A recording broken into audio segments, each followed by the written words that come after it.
Hey guys, welcome back. So as part of IGN's entire exclusive month of infinite content, they've just released an entire article about Jega Adomni with tons of information that they got when they spoke to 343's narrative team.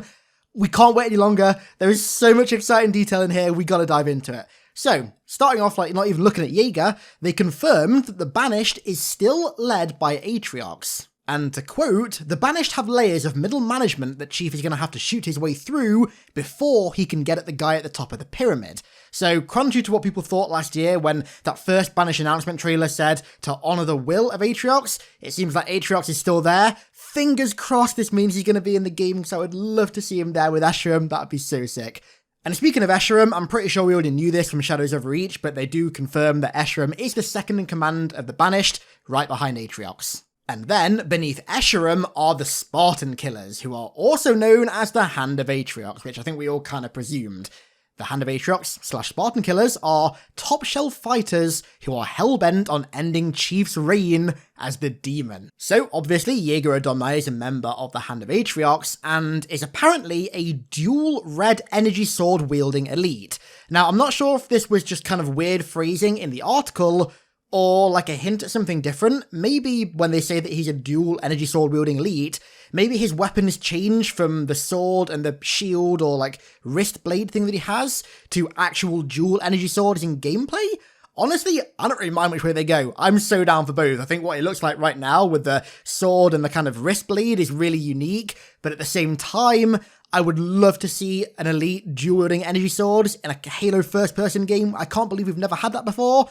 And if Jega is the first, then, man, I'll be happy. And then we got into some very, very juicy details on Jega's lore, his backstory, and his gameplay. So, firstly, Paul Crocker, the Associative Creative Director at 343, said, and I quote, "One of the things that we tried to do with Jega was make him into the creepiest, most disturbing character that's been in Halo. Just every time you see him, he looks at things as prey. The whole experience of how he toys with Chief is just how he is." And then Jeff Easterling, the one and only Grim Brother 1 franchise narrative writer, added, "We wanted to build a character up to be more like a kind of subtle sidekick to Escharum. They have the closest relationship, they've worked together the longest. Jega is his most respected soldier, his closest friend.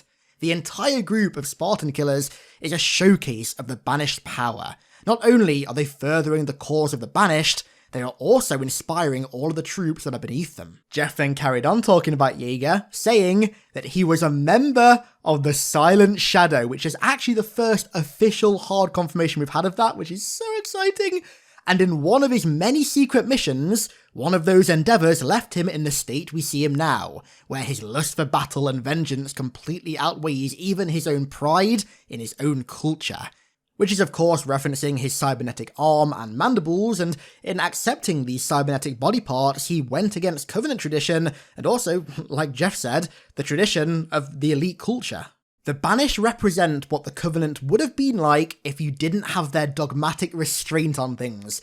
That is so cool, dude. I love that description of the Banished, and that in a way they're kind of like the Covenant unhinged, right? Like they're not tied down by traditions or by their religion. If they want to like modify their own body, they can do it. There's nothing saying they can't do it, which is honestly gives them a lot more room for potential for expanding characters in ways that has never been possible before.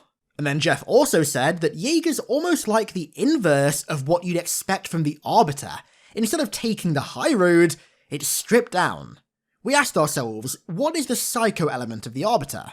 I want new fans to feel like they're on the same even footing as an old school fan when they play Infinite, and then, when they get to the end of it, be so inspired that they want to maybe go and play the other games, or maybe dig in deeper and explore other parts of the universe. Very interesting comparing Jega to the Arbiter, and honestly that's something that I've never really thought of before. They really are inverse. Arbiter is very noble and honourable, whereas Jaeger's like, nah, you know what, if I lose my arm, I'm just gonna put a robot arm on it and augment it with a badass looking red energy blade. Like, the guy doesn't care about traditions, he doesn't care about honor or nobility, he just has a lust for vengeance, which is gonna make for such a cool, interesting, and unique character. I cannot wait for Jega. And then finally, Jeff clarified that with Jaeger's character, there are actually hooks into old storytelling, but it's something that you can come in absolutely cold and just want to know more about his character. Very interesting. I do wonder what hooks there are going to be. Maybe something to do with Roland and Jonah from Headhunters, or maybe something to do with the hunting party, which is how the Silent Shadow joined the Banish in the first place. And then finally, they confirm that custom AI has been written for the boss battles, which will mean that hopefully they act and behave differently to their standard species counterparts. So Jaeger will not be like fighting any other random elite. He's going to be truly unique in every sense. Oh, and also finally, Paul Crocker also said that when making the AI for the bosses, you take the base character and then you add personality. I assume that means in terms of their AI, which is so cool. I keep saying, whenever the Hand of Atriox come up, I always say it, and I'm gonna say it again.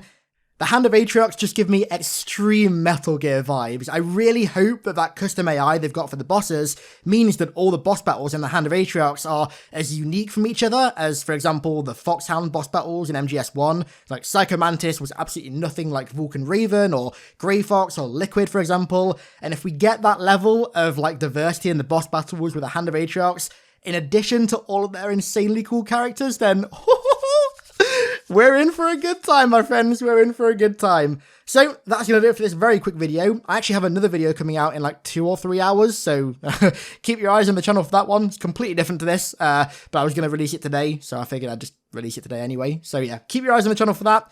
I'm so excited for this game. I can't wait. Thank you all so much for watching. I really appreciate it, and I'll see you in 3 hours. See you in a bit.